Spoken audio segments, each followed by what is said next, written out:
नमस्कार। ज्ञान तृप्ति महाविद्यालय 15A नुपगढ़ के इस YouTube चैनल पर आपका हार्दिक स्वागत है। आज हम BSc सेकेंड ईयर के लिए हमारा जो ऑनगोइंग टॉपिक है उसी के ऊपर डिस्कस कर रहे हैं। हमने लास्ट वीडियो में किया था स्पेक्ट्रोस्कोपी इनॉन की। इनॉन होते हैं जिसके अंदर डबल बॉन्ड और केटॉनिक सी डबल बॉन्ड और ग्रुप दोनों पाए जाए, उसको इनॉन कहते हैं। और उसकी स्पेक्ट्रोस्कोपी के बारे में हम लास्ट वीडियो में बात कर चुके हैं। एक बार थोड़ा सा ब्रीफ मैं उसको कर दूं, उसके बाद में हम नेक्स्ट टॉपिक के बारे में बात करेंगे। कार्बोक्सिलिक एसिड और उसके कुछ डेरिवेटिव्स हैं, और इसके अलावा कुछ एमीन्स हैं जिसकी स्पेक्ट्रोस्कोपी के बारे में हमको यहाँ पर बात करनी है। तो सबसे पहले हम कार्बोक्सिलिक एसिड के सबसे पहले हम थोड़ा रिपीट करते हैं इससे पहले जो हमने किया है। देखो, जब हम इनॉन के बारे में बात करते हैं तो इनॉन के अंदर कुछ चीजें बेसिक होती हैं जिनके बारे में हमें पता होना चाहिए। सबसे पहले तो इनॉन होता क्या है। इनॉन का मतलब है इस प्रकार के कंपाउंड जिसमें डबल बॉन्ड और केटॉनिक ग्रुप दोनों एक साथ पाए जाए। यहाँ पर ये डबल बॉन्ड है और ये केटॉनिक ग्रुप है, दोनों एक साथ पाए जाते हैं, इसको इनॉन कहते हैं। और कार्बोनिल ग्रुप के साथ जुड़ा हुआ पहला carbon alpha, second carbon beta, third carbon gamma, fourth carbon delta and so on, आगे इसी तरीके से चलता रहेगा। जैसे यहाँ पर डाई इनॉन दे रखा है, इस डाई इनॉन में इस कार्बोनिल के साथ जुड़ा हुआ पहला कार्बन अल्फा होगा, दूसरा कार्बन बीटा होगा, तीसरा कार्बन गामा होगा, चौथा कार्बन डेल्टा होगा एंड पांचवा कार्बन इसी तरीके से आगे ओमेगा, और इस तरीके से आगे चलते रहेंगे। अब देखिए इसकी कुछ वैल्यूज हैं इनॉन्स के लिए जो कि आपको ध्यान होनी चाहिए, जो कि आपको याद रखनी है। सबसे पहले अगर हमारे पास इनॉन अचक्रीय या 6 सदस्यों की वलय युक्त हो, मतलब या तो वो सीधी स्ट्रक्चर में हो, किसी भी प्रकार का उसके अंदर कोई साइक्लिक ना हो, एसाइक्लिक प्रकार की हो, या अगर वो साइक्लिक है तो उसमें 6 मेंबर हों, तो उसको हम क्या कहेंगे। उसके लिए हम जो बेस वैल्यू है, जो मूल मान है, वो यूज करेंगे 215। अगर 5 सदस्यों की वलय हो तो उसके लिए बेस वैल्यू हम यूज करेंगे 202। अगर अल्फा बीटा असंतृप्त एल्डिहाइड हो, जैसे अल्फा बीटा अनसैचुरेटेड कीटोन है, अगर यहाँ पर एल्डिहाइड हो तो उसके लिए हम यूज करेंगे 210 बेस वैल्यू। उसके बाद इसके साथ में इंक्रीमेंट्स क्या क्या लगते हैं, जुड़ने वाली चीजें कौन कौन सी हैं। अगर कोई डबल बॉन्ड संयुग्मन को बढ़ाने वाला है, मतलब कोई डबल बॉन्ड है, द्विबंध है जो कि संयुग्मन को बढ़ाता है, या हम ये कह दें कि जो कॉन्जुगेशन को इंप्रूव करता है, कॉन्जुगेशन को आगे करता है, तो अब उसके लिए अगर वो जुड़ा हुआ है डायरेक्ट तो उसके लिए 30 आएगा, प्लस 30 ऐड करेंगे। नेक्स्ट, अगर कोई एल्किल सब्स्टिट्यूटिव ग्रुप रखा हुआ है या वलय अवशेष रिंग रेजिड्यू है, उसके लिए अगर वो अल्फा पोजीशन पर है तो 10 ऐड किया जाता है, अगर वो बीटा पोजीशन पर है तो 12 ऐड किया जाता है, और अगर वो गामा या उससे बड़ी पोजीशन पर है तो उसके लिए 18 ऐड किया जाता है। उसके बाद है एक्सोसाइक्लिक डबल बॉन्ड। रिंग के बाहर कोई डबल बॉन्ड हो जो कि रिंग के साथ में जुड़ा हुआ है, उसको कहते हैं एक्सोसाइक्लिक या बाह्य चक्रीय प्रकार का द्विबंध, और उसके लिए यूज किया जाता है +5। नेक्स्ट, अगर हमारे पास होमोडाइन प्रकार का कंपोनेंट हो, मतलब समवलयाकार डाइन हो, समवलयाकार विषम वलयाकार के बारे में हम ऑलरेडी बात कर चुके हैं, जिसमें दोनों द्विबंध अलग अलग प्रकार की रिंग में पाए जाते हैं, उन्हें विषम वलयाकार या हेट्रो एनुलर प्रकार की रिंग बोलते हैं। और जिसमें दोनों डबल बॉन्ड सिंगल एक ही वलय में पाए जाते हैं उसको होमोएनुलर या समवलयाकार प्रकार की डाइंग बोलते हैं। तो ये समवलय प्रकार अगर कोई हो तो उसके लिए +39 ऐड किया जाता है। अब हमारे पास कुछ एग्जांपल्स हैं, जिन एग्जांपल्स के बारे में यहाँ पर हम डिस्कस करेंगे।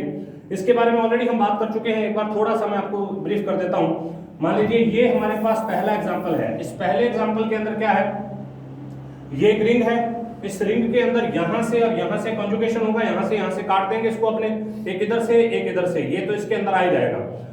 अब ये जो रिंग है ये 6 सदस्यों की रिंग है, इस वजह से इसकी बेस वैल्यू 215 आएगी बीटा पोजीशन पे। अब इसमें थोड़ा सा दिक्कत है कि टाइपिंग एरर है, यहाँ पर ये अल्फा होता है, ये बीटा होता है, ठीक है, क्योंकि जो कार्बोनिल है या सी डबल बॉन्ड है उसके साथ जुड़ा हुआ पहला कार्बन अल्फा होगा, दूसरा बीटा होगा। बीटा पोजीशन पर यहाँ पर एक एल्किल प्रतिस्थापी और बीटा पोजीशन पर रिंग रेजिड्यू है, अल्फा पर कुछ नहीं है, तो एक बीटा पर एल्किल प्रतिस्थापी एक रिंग रेजिड्यू, 12 दोनों जोड़ देंगे 239 आ जाएगा, ठीक है। इसको हम ऑलरेडी हम कल कर चुके हैं, एक बार मैं जस्ट थोड़ा सा इसको ब्रीफ कर रहा हूँ। एक मैं लास्ट एग्जांपल और मैं ले लेता हूँ यहाँ पर, उसके बाद हम आज के टॉपिक के बारे में बात करेंगे। एक हम एग्जांपल लेते हैं ये वाला, जिसके अंदर 5 सदस्य रिंग है, ये 5 सदस्यों की एक रिंग है ये वाली, जिसके अंदर मतलब कॉन्जुगेशन है, उसी को हमको लेना है। यहां से देखिए कॉन्जुगेशन किस प्रकार से होगा। ये कॉन्जुगेशन को बढ़ाने वाला एक डबल बॉन्ड है, देखो double bond, single bond, double bond, single bond, double bond. तो इस प्रकार से सारे के सारे कॉन्जुगेशन में है। 5 सदस्यों की वलय है, 5 सदस्यों की वलय होने के कारण इसका जो बेस वैल्यू होगा वो 202 होगा। संयुग्मन को बढ़ाने वाला ये एक द्विबंध है, इसके लिए +30 होगा। बीटा पर एक एल्किल समूह जुड़ा हुआ है, इसके लिए +12 होगा। एक गामा पर और एक डेल्टा पर रिंग रेजिड्यू है, इसके लिए +36 होगा। और एक एक्सोसाइक्लिक डबल बॉन्ड है यही वाला, इसके लिए +5 होगा। तो सभी को अगर अपने ऐड करेंगे तो इसके लिए लैम्डा मैक्सिमम की वैल्यू आ जाएगी 285 nm। Lambda maximum equal to 285 285 nm। ठीक है, अब नेक्स्ट हम बात करते हैं, ये तो हम ऑलरेडी बात कर चुके हैं। अब हम कुछ और एग्जांपल्स करते हैं। यहां पर ज्यादा थ्योरेटिकल पार्ट है, कुछ खास उसमें नहीं है, बस इसको थोड़ा थोड़ा अपने को देखना है कि इसके अंदर कौन सा हिप्सोक्रोमिक शिफ्ट प्रदर्शित करेगा, कौन सा बैथोक्रोमिक शिफ्ट प्रदर्शित करेगा, कोई हाइपर टॉनिक प्रकार का सॉल्यूशन तो नहीं है। तो उन सभी चीजों के बारे में हमको बात करनी है। तो इसमें सबसे पहला एग्जांपल है कार्बोक्सिलिक एसिड का। अब कार्बोक्सिलिक एसिड जो है, कार्बोक्सिलिक एसिड के बारे में आप जानते हैं, कार्बोक्सिलिक एसिड में ये ग्रुप पाया जाता है, इसको कार्बोक्सिलिक एसिड कहते हैं। यहां पर R भी लगा हो सकता है और H भी लगा हो सकता है। सामान्य परिस्थितियों में यहां पर R ही लगा रहता है, तब इसको कार्बोक्सिलिक एसिड कहेंगे। और अगर यहां पर H लगा रहेगा तब भी ये कार्बोक्सिलिक एसिड है, लेकिन तब इसका नाम हो जाता है फिक्स मेथेनोइक एसिड या फॉर्मिक एसिड। ठीक है, तो अब सबसे पहली बात तो ये संतृप्त प्रकार का होना चाहिए कार्बोक्सिलिक एसिड। संतृप्त का मतलब ये है कि यहां पर तो डबल बॉन्ड आएगा ही आएगा, इसके बिना तो कार्बोनिल कंपाउंड ही नहीं बनेगा। ये इस प्रकार का हो सकता है CH3C डबल बॉन्ड OOH, ये वाला इस प्रकार का संतृप्त होता है। मान लीजिए ऐसा हो CH2CH यहां पर फिर C डबल बॉन्ड OOH, इस तरीके से हो तो इसको क्या कहते हैं, असंतृप्त। मतलब जिसमें डबल बॉन्ड या ट्रिपल बॉन्ड एक्स्ट्रा पाए जाते हो उसको असंतृप्त कहते हैं। और जिसके अंदर डबल बॉन्ड ये तो पाया जाएगा क्योंकि इसके बिना तो इसका निर्माण ही नहीं हो सकता, इसको कहेंगे संतृप्त प्रकार का कार्बोक्सिलिक अम्ल। अब देखिए, संतृप्त कार्बोक्सिलिक अम्ल कार्बोनिल यौगिकों के व्युत्पन्न होते हैं, क्योंकि इसको क्या बोलते हैं, इस समूह को क्या बोलते हैं, इसको बोलते हैं कार्बोनाइल या कार्बोनिल समूह। अब कार्बोनिल समूह से ही कार्बोक्सिलिक एसिड का निर्माण होता है, जिनमें कार्बोनिल समूह के साथ एक ऑक्सोक्रोम जुड़ा रहता है। और आपको यह पता होना चाहिए कि दो प्रकार की चीजें होती हैं, एक होता है क्रोमोफोर, एक होता है ऑक्सोक्रोम। क्रोमोफोर वो चीज होती है जिससे किसी यौगिक में रंग आता है, और ऑक्सोक्रोम वो चीज होती है जिससे किसी यौगिक का रंग गहरा होता है। ठीक है, तो यहां पर अब देखिए एक ऑक्सोक्रोम यहां पर जुड़ा है, कौन सा, OH, क्योंकि इसके ऊपर लॉन पेयर ऑफ इलेक्ट्रॉन पाए जाते हैं, इस वजह से यहां पर एक ऑक्सोक्रोम है। ठीक है, ऑक्सोक्रोम OH समूह की उपस्थिति के कारण हिप्सोक्रोमिक शिफ्ट प्रदर्शित करता है, और संतृप्त कार्बोक्सिलिक अम्ल 200 nm के आसपास एक दुर्बल अवशोषण बैंड प्रदर्शित करता है। एल्किल समूह की श्रृंखला को बढ़ाने से, अगर हम एल्किल समूह की श्रृंखला को बड़ी कर दें, देखिए कैसे, उसका एग्जांपल हम यहां पर देखते हैं। मान लीजिए हमारे पास में एक श्रृंखला ये थी CH3 CH2 CH2 C double bond OOH। यहां पर ये कहा गया है कि ये जो OH है ये वाला, ये क्या है, कौन सा समूह है, ये है एक ऑक्सोक्रोम समूह है, ऑक्सोक्रोम। और ऑक्सोक्रोम में आपको एक चीज ध्यान रखनी है, ऑक्सोक्रोम को कहते हैं रंग डार्क करने वाला, रंग डार्क करने वाला, गहरा करने वाला ऑक्सोक्रोम होता है। यहीं पर एक और चीज आती है, उसको हम कहते हैं क्रोमोफोर, क्रोमोफोर। और क्रोमोफोर को क्या बोलते हैं, क्रोमोफोर होता है रंग उत्पन्न करने वाला, रंग उत्पन्न करने वाला। तो यहां पर आप देखिए इस OH की वजह से, मतलब यहां पर, क्योंकि यहां पर तो ऑक्सोक्रोम है, इस वजह से मैं क्रोमोफोर को यहां से हटा देता हूं। अगर मैं ऑक्सोक्रोम के बारे में बात कर रहा हूं तो यहां पर इसकी वजह से एक शिफ्ट प्रदर्शित होगा, और इसको बोलते हैं हिप्सोक्रोमिक प्रकार का शिफ्ट। जो इसकी वजह से शिफ्ट प्रदर्शित होगा उसको बोलते हैं हिप्सोक्रोमिक प्रकार का शिफ्ट। ठीक है, बैथोक्रोमिक रेड शिफ्ट होता है, हिप्सोक्रोमिक ब्लू शिफ्ट होता है। ठीक है, जिससे लैम्डा मैक्सिमम की वैल्यू में कमी आ जाएगी। अब मैं अगर ये कह रहा हूं कि हमारे पास ये कंपाउंड है, इसके अलावा अगर कोई और हो, एक कार्बन और मैं इसमें ऐड कर दूं, CH3 CH2 CH2 CH2 1 2 3 1 4, एक इसमें एक और carbon C double bond OOH 1 2 3 4 5 carbon है। एक कार्बन और ऐड करने से, एक एल्केन समूह और ऐड करने से इसमें एक और शिफ्ट लगने लग जाएगा, उसको क्या बोलते हैं, उसको बोलते हैं बैथोक्रोमिक शिफ्ट। बैथोक्रोमिक शिफ्ट, और बैथोक्रोमिक शिफ्ट क्या होता है, रेड शिफ्ट होता है। दोनों एक दूसरे के अपोजिट है। अगर OH ग्रुप पाया जाएगा तो उसको हिप्सोक्रोमिक शिफ्ट कहेंगे, और अगर बैथोक्रोमिक प्रकार का, या मतलब एक एल्केन समूह और बढ़ेगा तो उसको बैथोक्रोमिक टाइप ऑफ शिफ्ट कहेंगे।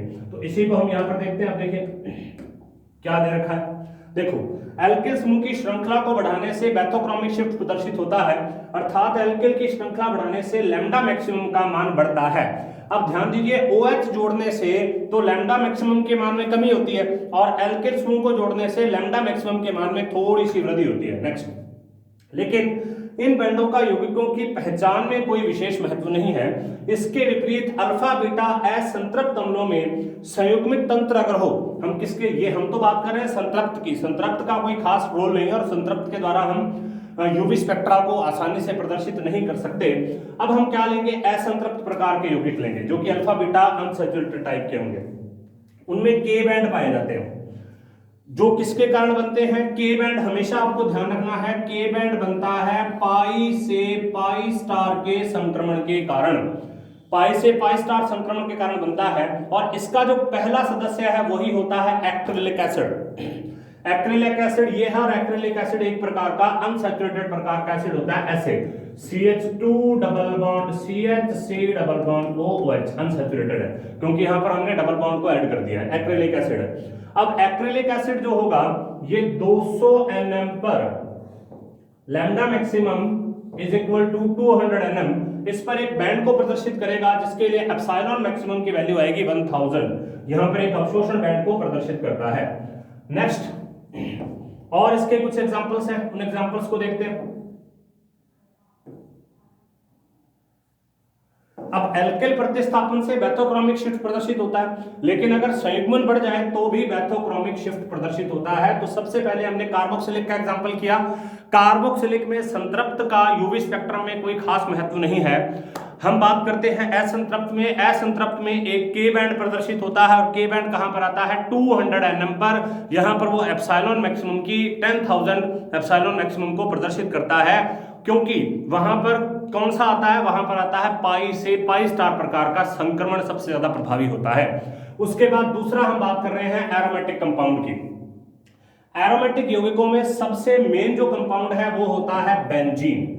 सबसे मेन या पैतृक इसका जो कंपाउंड होता है उसको हम क्या कहते हैं, उसको हम कहते हैं बेंजीन। बेंजीन, ठीक है, उसको हम बेंजीन कहते हैं। इसके लिए लैम्डा मैक्सिमम की वैल्यू 256 होती है, एप्सिलॉन मैक्सिमम की वैल्यू 200 होती है, फिक्स है एकदम, ठीक है।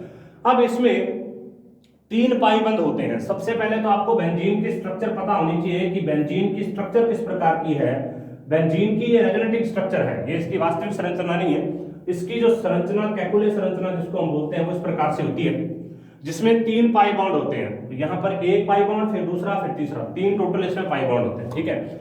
अब पाई बॉन्ड अगर है तो उसके अंदर एक चीज अवश्य रूप से पाई जाएगी, वो होगा पाई से पाई स्टार संक्रमण। पाई से पाई स्टार संक्रमण, ठीक है। तो यहां पर 3 प्रकार के अवशोषण बैंड ही प्रदर्शित किए जा सकते हैं। सबसे पहले 184 nm पर सबसे पहला बैंड प्रदर्शित किया जाएगा, जिसको E1 कहा जाता है, और इसके लिए जो एप्सिलॉन होता है उसकी वैल्यू होती है 60,000। उसके बाद दूसरा जो बैंड होता है, दूसरा बैंड प्रदर्शित किया जाता है 204 nm पर। 204 nm पर एक दुर्बल बैंड प्रदर्शित होता है, जिसके लिए एप्सिलॉन मैक्सिमम की वैल्यू होती है 7900, इसको E2 बैंड कहते हैं। उसके अलावा जो तीसरा होता है 256 nm पर, ये उससे भी ज्यादा दुर्बल होता है, और इसके लिए एप्सिलॉन मैक्सिमम की वैल्यू 200 ही होती है जस्ट। तो आपको यहां पर एक चीज ध्यान रखनी है, जैसे जैसे लैम्डा मैक्सिमम की वैल्यू बढ़ती है वैसे वैसे एप्सिलॉन मैक्सिमम की वैल्यू कम होती है। लैम्डा मैक्सिमम की वैल्यू बढ़ेगी तो एप्सिलॉन मैक्सिमम की वैल्यू कम हो जाएगी, ठीक है। अब यहां पर सबसे ज्यादा महत्वपूर्ण कौन सा है, ये है 256 पर। 256 पर जो बी बैंड प्राप्त होता है, इसी के द्वारा बेंजीन और उसके जितने भी सजात हैं, मतलब उसके जैसे दिखने वाले जितने भी यौगिक हैं, उन सभी की पहचान की जाती है। अगर कोई एल्किल समूह हम इसमें जोड़ते जाएं, जैसे बेंजीन के साथ में हमने CH3 जोड़ दिया, तो CH3 जोड़ने से क्या हो जाएगा, उसके जो लैम्डा मैक्सिमम है उसके अंदर वृद्धि होने लग जाएगी, ठीक है। क्योंकि इससे कौन सा शिफ्ट प्रदर्शित होता है, इससे बैथोक्रोमिक टाइप ऑफ शिफ्ट प्रदर्शित होता है, उसके बारे में हम पहले बात कर चुके हैं। जैसे यहाँ पर एल्किल प्रतिस्थापन है तो उससे बैथोक्रोमिक शिफ्ट प्रदर्शित होगा, लैम्डा मैक्सिमम के मान में वृद्धि होगी। तो यहाँ पर लिखा भी है कि एरोमेटिक यौगिकों में एल्किल समूह के जुड़ने से बैथोक्रोमिक शिफ्ट प्रदर्शित होता है। एल्किल बेंजीन के लिए कुछ एग्जांपल्स दे रखे हैं, इन एग्जांपल्स में से 2-4 एग्जांपल आपको याद होने चाहिए किस तरीके से यहाँ पर इनको दिया हुआ है। देखिए सबसे पहले बेंजीन के लिए है, बेंजीन के साथ यहाँ पर किसी भी प्रकार का कोई भी एल्किल समूह ऐड नहीं है, तो लैम्डा मैक्सिमम यहाँ पर 256, एप्सिलॉन मैक्सिमम 200। टॉलुइन में हमने एक CH3 ग्रुप ऐड कर दिया, CH3 ग्रुप ऐड करते ही यहाँ पर कौन सी शिफ्ट आएगी, यहाँ पर आएगी रेड शिफ्ट, रेड शिफ्ट। और रेड शिफ्ट का मतलब होता है लैम्डा मैक्सिमम की वैल्यू में बढ़ोतरी होना, लैम्डा मैक्सिमम की वैल्यू का बढ़ना। यहां पर लैम्डा मैक्सिमम 256 था, एक CH3 ग्रुप जोड़ते ही 261 हो गया, 2 CH3 ग्रुप जोड़ते ही 262 हो गया, उसके अलावा 3 CH3 ग्रुप जोड़ते ही 266 हो गया। और यहां पर जब हम इससे भी ज्यादा, मतलब प्रत्येक कार्बन पर जितने उसके कार्बन है उन सभी कार्बन पर अगर CH3 ग्रुप को जोड़ देंगे तो और ज्यादा बढ़ जाएगा, 272 हो जाएगा। अब यहां पर आपको ध्यान देना है कि इनमें एक और चीज हो रही है कि लैम्डा मैक्सिमम की वैल्यू तो बढ़ रही है, लेकिन उसके साथ साथ एप्सिलॉन मैक्सिमम की वैल्यू बढ़ रही है। उसका रीजन ये है कि यहाँ पर हमने CH3 ग्रुप को जोड़ दिया, ठीक है। एप्सिलॉन मैक्सिमम की वैल्यू यहाँ पर थोड़ी थोड़ी इसके साथ में बढ़ती जाएगी। मेन यहाँ पर हमको बात करनी है लैम्डा मैक्सिमम की वैल्यू में। लैम्डा मैक्सिमम के अंदर एक सिंपल चीज होती है, वो ये कि जैसे जैसे हम एल्किल समूह को जोड़ते जाएंगे वैसे वैसे लैम्डा मैक्सिमम की वैल्यू इंक्रीज होती जाएगी, अर्थात बैथोक्रोमिक शिफ्ट लगता जाएगा, अर्थात जो हमारा रीजन होता है जिसके अंदर हम लैम्डा मैक्सिमम को प्रदर्शित करते हैं वो रीजन रेड शिफ्ट की तरफ खिसकता जाएगा, ठीक है। नेक्स्ट हम बात करते हैं, देखिए अगले कुछ एग्जांपल्स की, देखो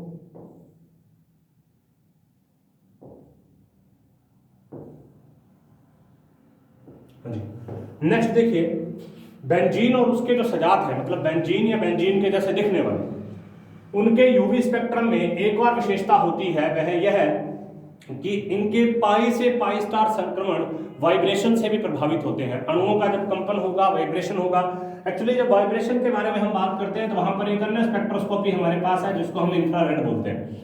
अलग प्रकार की जो स्पेक्ट्रोस्कोपी होती है वो अणुओं के वाइब्रेशन पर आधारित होती है, तो उसको हम वहां पर देखेंगे, लेकिन यहाँ पर भी थोड़े बहुत वाइब्रेशन होते हैं तो उसकी वजह से हम यहाँ पर थोड़ा सा उसका अध्ययन करेंगे। इनके पाई से पाई स्टार संक्रमण अणुओं के कंपनों से प्रभावित होते हैं, जिससे वाष्प अवस्था में अथवा अध्रुवीय विलायक में बने विलयन से प्राप्त स्पेक्ट्रम में सूक्ष्म संरचना युक्त बैंड प्राप्त होता है। या तो वाष्प अवस्था में या कोई इनके अंदर हम ऐसा विलायक डाल दें जो कि नॉन पोलर हो, अध्रुवीय प्रकार का हो, उसका अगर कोई विलयन बनेगा, उससे जब हम स्पेक्ट्रम को प्राप्त करेंगे तो सूक्ष्म संरचना युक्त बैंड प्राप्त होता है। यह प्रभाव ध्रुवीय विलायक में या तो बिल्कुल कम हो जाएगा या खत्म हो जाएगा। उदाहरण के लिए बेंजीन का साइक्लोहेक्सेन में बने विलयन का स्पेक्ट्रम इस प्रकार का होगा। देखो यहां पर कुछ वाइब्रेशंस हैं। ओरिजिनली यहां पर जो हमें प्राप्त हुआ है वो लगभग यहां पर प्राप्त हुआ है, ये 256 है इस जगह पर, ठीक है।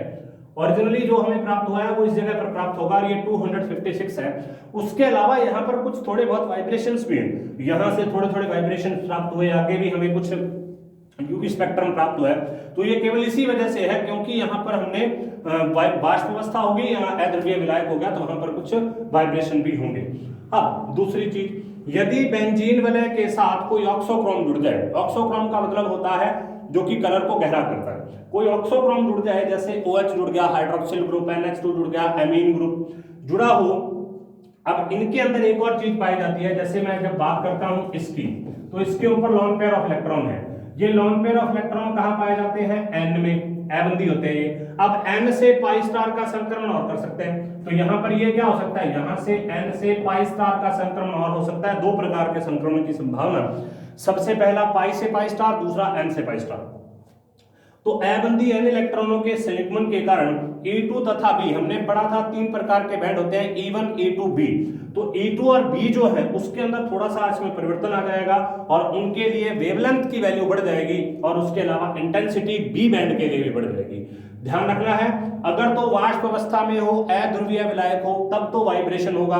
वाइब्रेशन के कारण यूवी स्पेक्ट्रम में कई प्रकार के हमें मैक्सिमा मिलेंगे। और दूसरा, यदि कोई ऑक्सोक्रोम या NH ऑक्सोक्रोम समूह यहां पर हो और वो संयुग्मन में हो, n इलेक्ट्रॉनों का उसके अंदर संयुग्मन पाया जाता हो, तो E2 और B बैंड, E1 पर कोई प्रभाव नहीं पड़ेगा, E2 और B बैंड पर प्रभाव पड़ेगा। E2 और B बैंड के लैम्डा मैक्सिमम का मान भी बढ़ जाएगा और B बैंड के लिए जो इंटेंसिटी है उसकी वैल्यू भी बढ़ जाएगी। जैसे यहाँ पर कुछ एग्जांपल्स इसके दे रखे हैं, इनको आप थोड़ा सा यहाँ पर नोट डाउन कर लीजिए। देखिए बेंजीन है, यहाँ पर बेंजीन के लिए E2 बैंड जो होता है उसके लिए लैम्डा मैक्सिमम होता है 204, एप्सिलॉन मैक्सिमम होता है 7900। बी बैंड जो कि सबसे ज्यादा महत्वपूर्ण है उसके लिए लैम्डा मैक्सिमम होता है 256 और एप्सिलॉन मैक्सिमम होता है 200। विलायक हमने यहाँ पर हेक्सेन दे दिया। अब क्लोरोबेंजीन है, यहाँ पर हमने एक और क्लोरीन ग्रुप जोड़ दिया जिसके ऊपर n इलेक्ट्रॉन पाए जा रहे हैं। देखिए n इलेक्ट्रॉन है यहाँ पर, n इलेक्ट्रॉन का मतलब होता है ऐसे इलेक्ट्रॉन जो किसी बंध में भाग नहीं ले रहे, केवल इसके ऊपर पड़े रहते हैं। यहाँ पर 6 n इलेक्ट्रॉन पाए जा रहे हैं। तो अब इन n इलेक्ट्रॉन के कारण हमने ये कहा है कि E2 का लैम्डा मैक्सिमम बढ़ेगा, देखो 204 से 210 हो गया, ठीक है।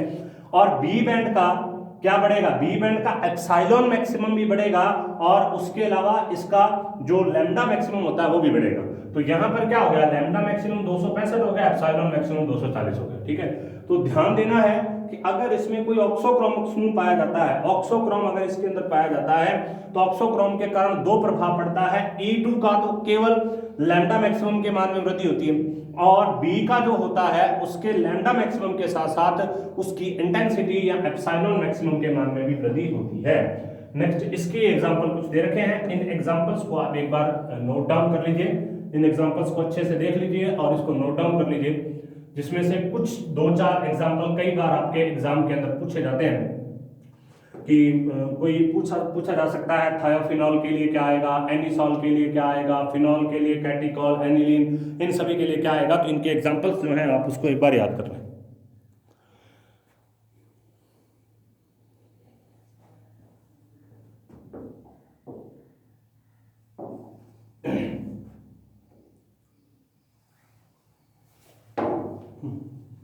देखिए सबसे पहले हम बात करते हैं थायोफिनॉल के बारे में।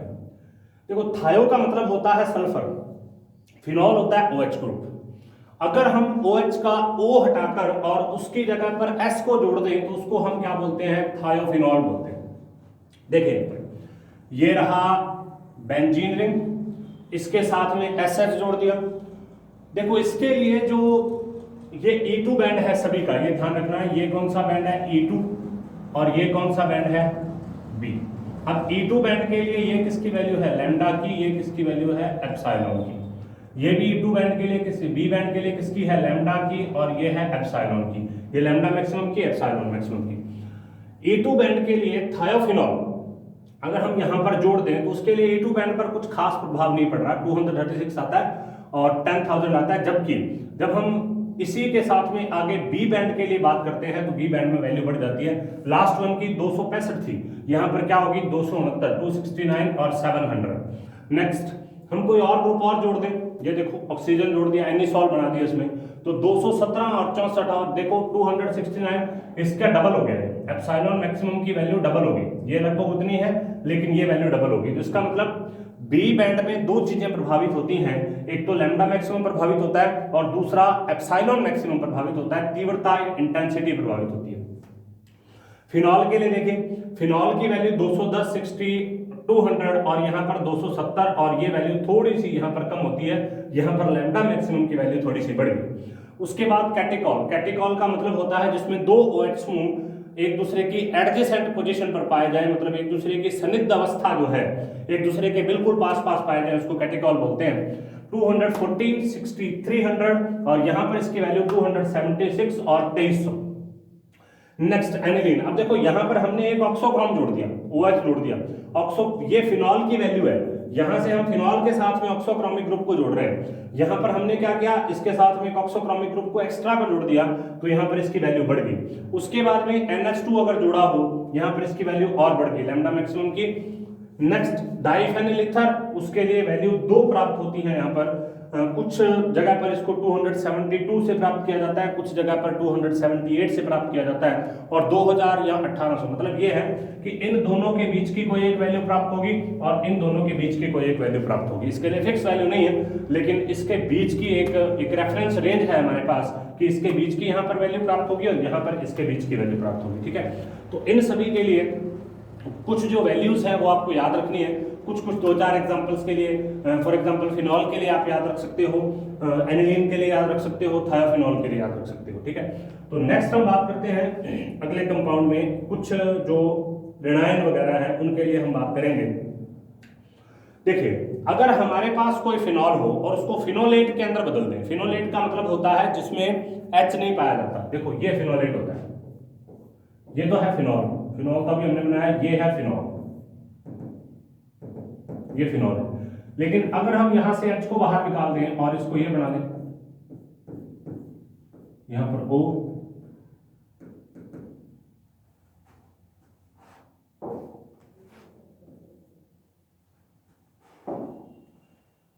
ये इसके ऊपर नेगेटिव, इसको फिनोलेट कहते हैं। ठीक है, 8 शब्द आता है नेगेटिव के लिए, फिनॉल से हमने इसको बनाया है, इस वजह से फिनोलेट हो गया।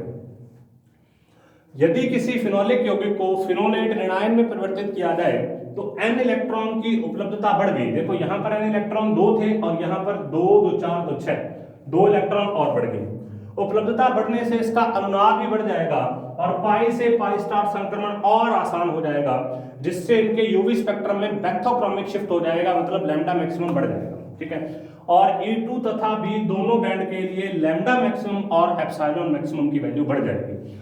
इसके विपरीत यदि एनिलीन को, दो चीजें हैं, फिनॉल को फिनोलेट में बदलना है और एनिलीन को एलिनियम में बदलना है, मतलब पॉजिटिव करना है। फिनॉल को नेगेटिव करना है, एनिलीन को पॉजिटिव करना है। एनिलीन को एनिलीनियम धनायन में परिवर्तित कर दें तो N इलेक्ट्रॉनों की उपलब्धता समाप्त हो जाएगी, तो इसके अवशोषण बैंड में लैम्डा मैक्सिमम और एप्सिलॉन मैक्सिमम के मान कम होकर बेंजीन जैसे हो जाएंगे। देखो यहां पर एनिलीन की वैल्यू क्या है, यहां पर एनिलीन की वैल्यू है 280। ध्यान रखना बेंजीन के लिए इसकी वैल्यू होती है 256। ठीक है, बेंजीन के लिए इसकी वैल्यू होती है 256, जबकि एनिलीन के लिए इसकी वैल्यू है 280। ठीक है, तो यहां पर हम बात करते हैं, दो चीजें हैं, अगर आप N इलेक्ट्रॉन की संख्या को बढ़ाओगे तो लैम्डा मैक्सिमम और एप्सिलॉन मैक्सिमम की वैल्यू बढ़ेगी।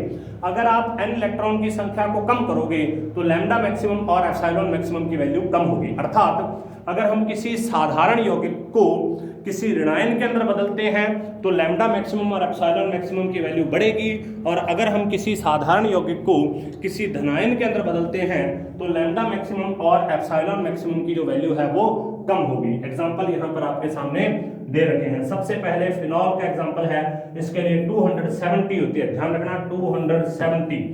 लेकिन जब मैं बात करता हूं फिनोलेट के बारे में, फिनोलेट के बारे में तो देखो बढ़ गई। फिनॉल के लिए इसकी वैल्यू थी 270, जबकि फिनोलेट के लिए इसकी वैल्यू है 287 जलीय क्षार की उपस्थिति में। कैटिकॉल के लिए अपने को कुछ लेना देना नहीं है, बस इनके लिए अब देखो अब इन दोनों का एग्जांपल भी यहाँ पर दे रखा है।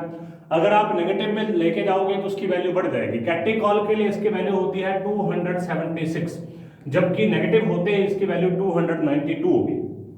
नेक्स्ट, एनिलीन को एनिलीनियम धनायन में बदलेंगे। एनिलीन के लिए इसकी वैल्यू होती है 280, जबकि जैसे ही पॉजिटिव आया, ये इलेक्ट्रॉन जो N इलेक्ट्रॉन है ये खत्म हो गया और पॉजिटिव हो गया। पॉजिटिव होते ही इसकी वैल्यू 254 आ जाएगी, जो कि बेंजीन की वैल्यू के लगभग बराबर है। बेंजीन के लिए 256 होता है, इसके लिए 254 होता है।